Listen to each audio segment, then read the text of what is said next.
cheguei! Dica de imposto de renda número 15. Nesta aula, eu vou fazer um resumão da estrutura da declaração do imposto de renda da pessoa física de 2023. Acompanhe.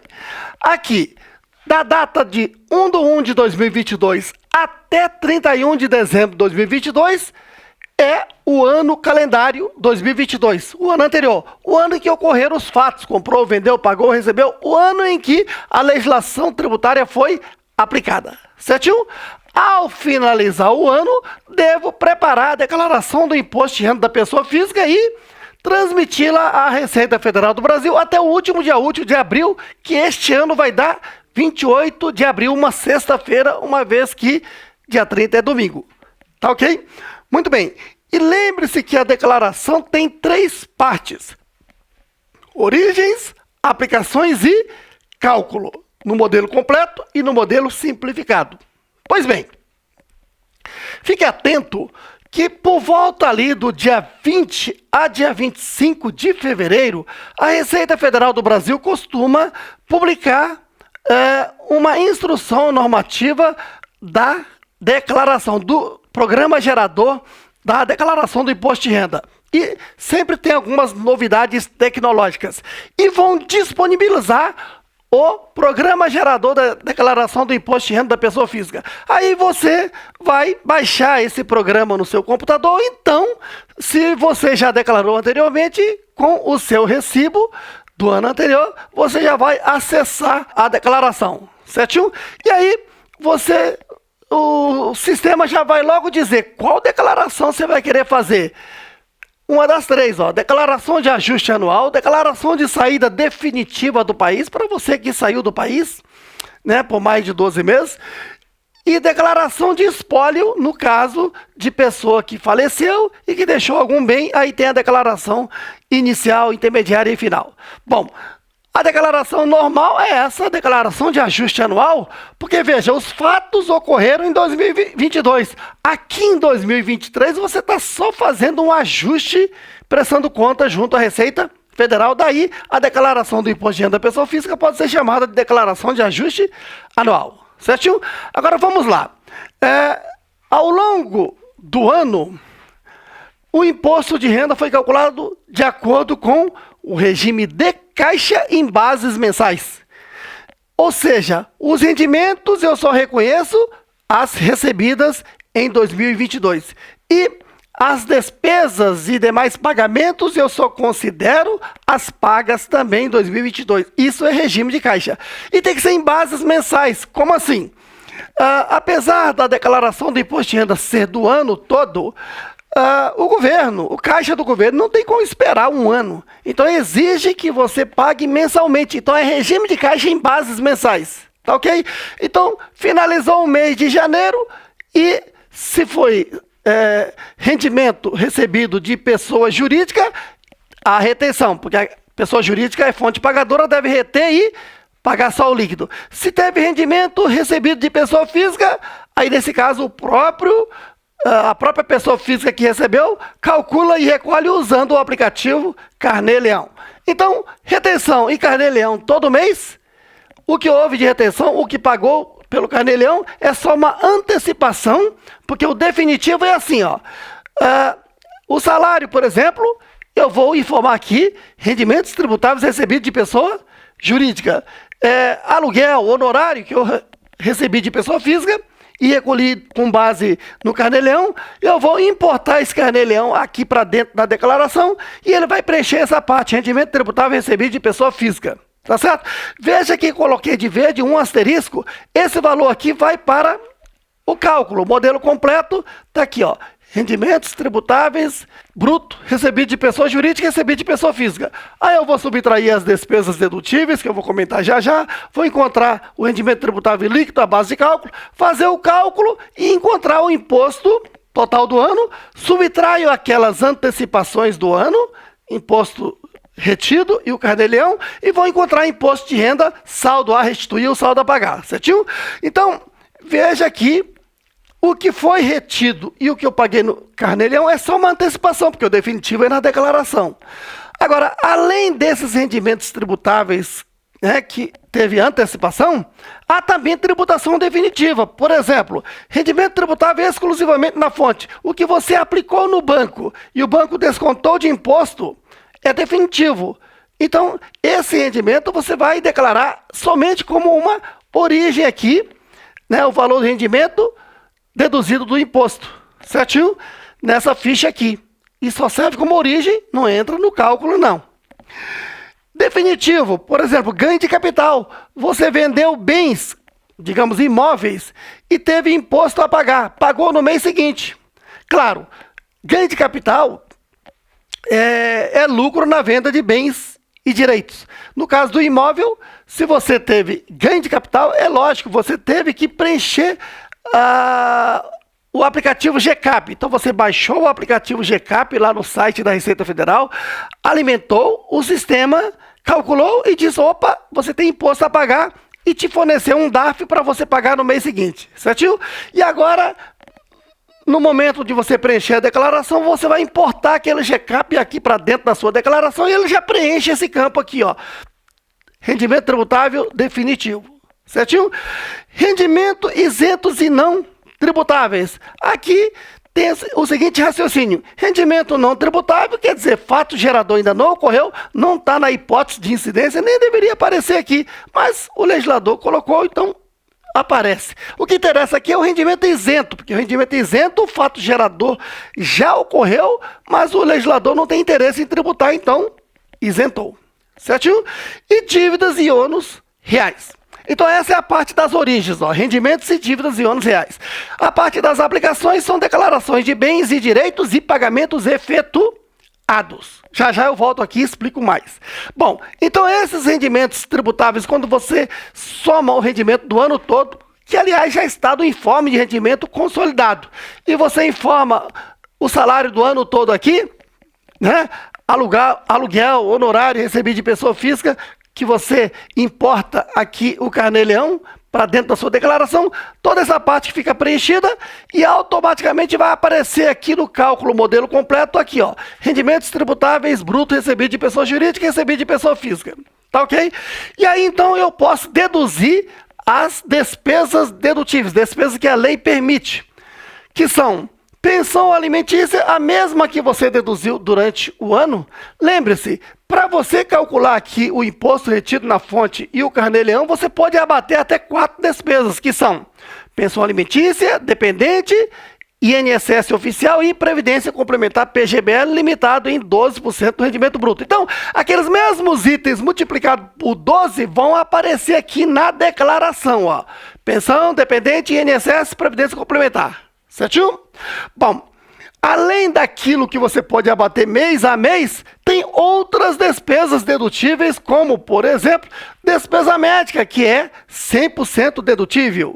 E despesa com instruções, só que despesa com instrução tem um limite, que é de R$ 3.561,50 por filho. Tá ok? Muito bem. E aí, então, eu encontro rendimento tributável líquido, que é a base de cálculo, aplico a alíquota lá da tabela progressiva anual, que vai de 7,5% a 27,5%, encontrei o total. Subtraio parcela a deduzir da tabela progressiva anual, encontro aqui o imposto de renda da pessoa física, o total do ano. Esse é o imposto total dessa pessoa. Subtraio as antecipações de imposto de renda retido na fonte, retenção, e imposto de renda do carnê-leão, pronto, o total do ano. Aí encontrei imposto de renda da pessoa física, saldo a restituir, se a antecipação foi maior do que o total do ano, imposto de renda do ano. Ou então, imposto de renda saldo a pagar, quando as antecipações forem menores do que o total do imposto de renda do ano. Certinho? Uma vez apresentada, então, a declaração, agora vamos analisar algumas situações. Veja, quando o legislador, ou então o manual do imposto de renda fala em fontes de renda. Você teve uma fonte de renda, você teve 2 fontes de renda. Lembre-se, são fontes de renda somente os rendimentos tributáveis recebidos de pessoa jurídica e recebidos de pessoa física. Exemplo, digamos que o Roberto passou no concurso público e vai trabalhar lá no TCU, certinho? Então ele agora é servidor público. O salário que ele recebe tem fonte pagadora, que é o TCU. Então já vem descontado o quê? Imposto de renda retido na fonte. Então esse aí é uma fonte de renda. Beleza? Aí o Roberto está com a noite livre, se preparou tanto para estudar para aquele concurso e está apto a dar aula numa faculdade. E foi lá e conseguiu um emprego na faculdade, está dando aula na faculdade. Aí a faculdade, que é uma fonte pagadora, ao pagar o salário do Roberto, também desconta imposto de renda. Certinho? Esse imposto que a faculdade desconta, tá? É uma antecipação. E veja que isso aí já é uma segunda fonte de renda, porque é um rendimento tributável recebido de pessoa jurídica. Aí tá bom. Aí o Roberto foi juntando dinheirinho e comprou imóveis. Comprou 2 imóveis. Um ele alugou para pessoa jurídica. Aquela pessoa jurídica é fonte pagadora e deve reter e recolher o imposto e me pagar o líquido. Isso já é uma terceira fonte de renda. Certinho? E Roberto, então, tem imóvel alugado para pessoas físicas. E, nesse caso, Roberto recebe esse aluguel e ele próprio calcula o imposto usando o aplicativo Carneleão e recolhe. Nesse caso, Roberto tem aqui, né, mais uma fonte de renda. Agora, o Roberto aplicou junto ao banco, aplicou lá em Bolsa de Valores e recebeu rendas. Essas rendas serão declaradas aqui em rendimento tributável exclusivamente na fonte. E esses itens não são computados como fonte de renda. Então, concluindo, fonte de renda são somente os rendimentos tributáveis recebidos de pessoa jurídica e recebidos de pessoa física. Entendido aí? Esse é um fator. Outro ponto, como se declara um financiamento? Digamos que o Roberto foi ao banco e diz, olha, eu quero comprar esse imóvel aqui de 500 mil reais. Aí o gerente diz, Roberto, para você financiar esse imóvel aqui, tá? Então lembre, financiamento tem o fornecedor, no caso a imobiliária, não é isso? O banco e o comprador, né? Aí o Roberto é o comprador. Bom, então o que acontece? O banco pagou a imobiliária comprando o imóvel. Tá certo? Os 500 mil. E agora vai financiar para o Roberto. Ele diz, Roberto, para você financiar esse imóvel, você vai ter que pagar 20% de entrada e o restante a gente financia para você em suaves prestações durante 30 anos e o total vai dar 3 milhões.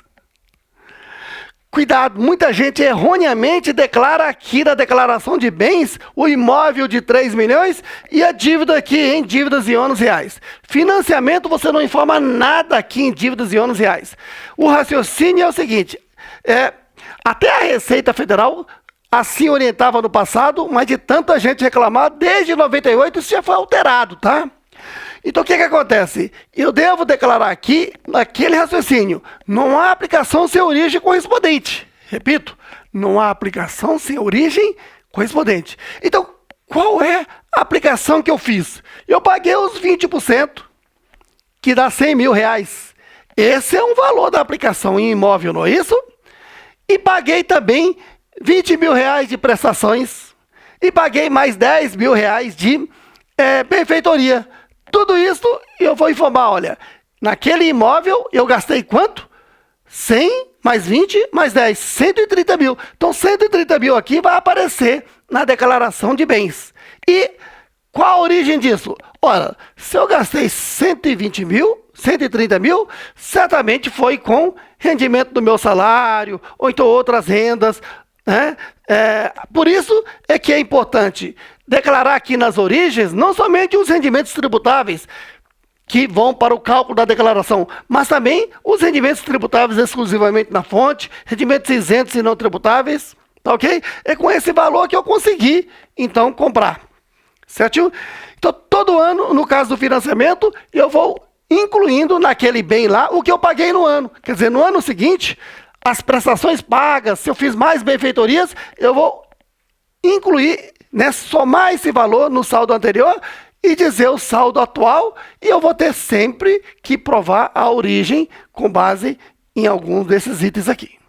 Certinho? Aí você diz, mas Roberto, então quando é que eu vou usar aqui dívidas e ônus reais? Empréstimo. Tá lá, o Roberto chegou no banco e falou, quero um empréstimo de 200 mil reais. E o banco foi lá e depositou os 200 mil reais. Tá ok? E se esse dinheiro ainda está na conta corrente, aqui na declaração de bens, saldo em conta corrente 200 mil, ou então ele está aplicado lá junto ao banco, então aplicação financeira em CDB, por exemplo, 200 mil. A origem eu vou informar aqui, dívidas e ônus reais, o quê? Empréstimo, porque nesse caso, o que eu tenho de aplicação tem como origem a dívida. Entendido aí? Muito bem, com essas orientações, você está preparado a fazer uma declaração, mas eu quero só finalizar apresentando o seguinte: como é que fica o modelo simplificado? O que difere o modelo simplificado do modelo completo? Aqui, ó. No modelo completo, você teve que abater as despesas dedutíveis que a legislação permite, não é assim? Pois muito bem. Essas aqui você tem que guardar o comprovante, porque a qualquer momento a Receita Federal pode exigir. Agora, se você não quiser guardar esses documentos e quer adotar um método mais simples, você pode substituir essas despesas dedutíveis pelo desconto padrão de 20%.